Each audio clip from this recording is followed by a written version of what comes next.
부모님들께서 별로 문제의식을 갖지 못하는 경우가 많습니다. 우리 아이가 강간을 한 것도 아니지 않느냐 이런 식으로 말씀하시는 분들이 계시더라고요. 안녕하세요. 인변의 교육분쟁 상담소 임희랑 변호사입니다.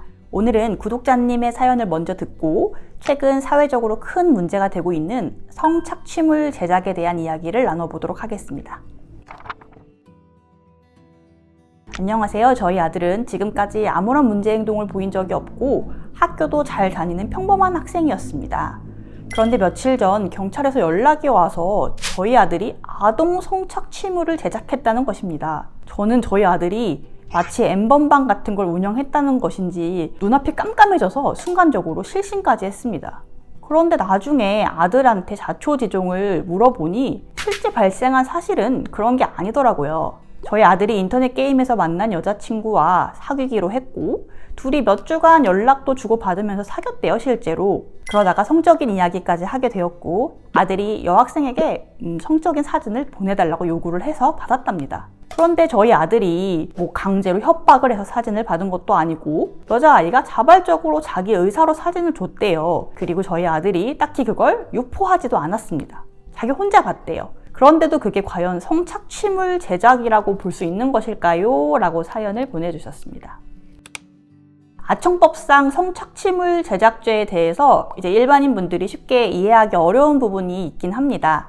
성착취물 제작이라는 용어 때문이죠. 제작이라 하면 마치 N번방의 조주빈처럼 피해자들을 협박해서 성적으로 착취하는 영상이나 사진을 강제로 받아냈을 때 성립하는 범죄일 것이라고 생각하기 쉬울 것 같습니다. 한번 실제로 법조항을 보시면서 이야기를 나눠보도록 하겠습니다. 아동 청소년의 성보호에 관한 법률 제11조 제1항을 함께 보실게요.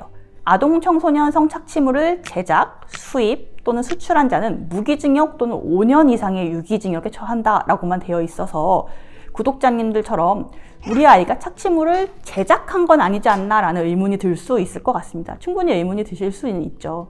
그런데 우리 법원은 영상물이 아동 청소년의 동의 하에 촬영된 것이라거나 유포되지 않고 단지 사적인 보관만을 위해서 당사자들 간에 촬영된 것이라고 하더라도 제작된 것으로 보고 있습니다. 이는 아무래도 아청법 자체가 아동 청소년을 보호하기 위한 법이기도 하고요. 아직 정신적으로 미성숙한 아동들이 자발적으로 영상을 찍었다 한들 그것이 진정한 의사인지는 알기 어렵기 때문이겠죠. 또 설령 진정한 의사라고 하더라도 언제든지 이들의 의사와 상관없이 외부로 제3자에게 유출될 가능성이 있기 때문일 것입니다. 구독자님이 구체적으로 말씀하진 않으셨지만 아마도 피해 아동이 초등학생 정도 연령일 것 같습니다. 그게 요즘 이런 사례가 굉장히 많이 접수되고 있기 때문인데요. 심각한 사회적 문제로 여기셔도 될 정도입니다. 저희 사무실에도 굉장히 이런 유사한 사례가 많이 접수가 되고 있습니다. 이런 류의 범죄의 문제가 뭐냐면 가해자도 청소년이고 피해자도 청소년인데다가 그 행위가 마치 다른 범죄들에 비해서는 그리 심각해 보이지 않기 때문에 부모님들께서 별로 문제의식을 갖지 못하는 경우가 많습니다. 우리 아이가 강간을 한 것도 아니지 않느냐 이런 식으로 말씀하시는 분들이 계시더라고요. 그런데 우리 법원은 N번방 사건 이후에 성착취물과 관련된 범죄를 매우 엄중히 처벌하는 추세이고 실제로 성착취물을 제작한 중학생들에게 일반 형사재판에서 실형을 선고한 사례도 있었습니다. 정리하자면 사연자님의 아드님이 법적으로 성착취물 제작죄가 되는 게 맞고요. 사회적으로 매우 큰 문제가 되고 있는 행동이기 때문에 이번 기회를 계기로 큰 반성의 기회로 삼으셨으면 좋겠습니다. 다만 이제 앞으로 다시는 그런 일이 없도록 사연자님께서 많은 관심과 케어를 해주시면 좋을 것 같습니다. 사연자님의 아드님은 이제 높은 확률로 소년분류심사원에 위탁되게 될 것입니다. 이전 영상에 저희 소년분류심사원 편 영상을 참고해 주셔서 그에 대한 대응을 한번 고민해 보시면 좋을 것 같습니다.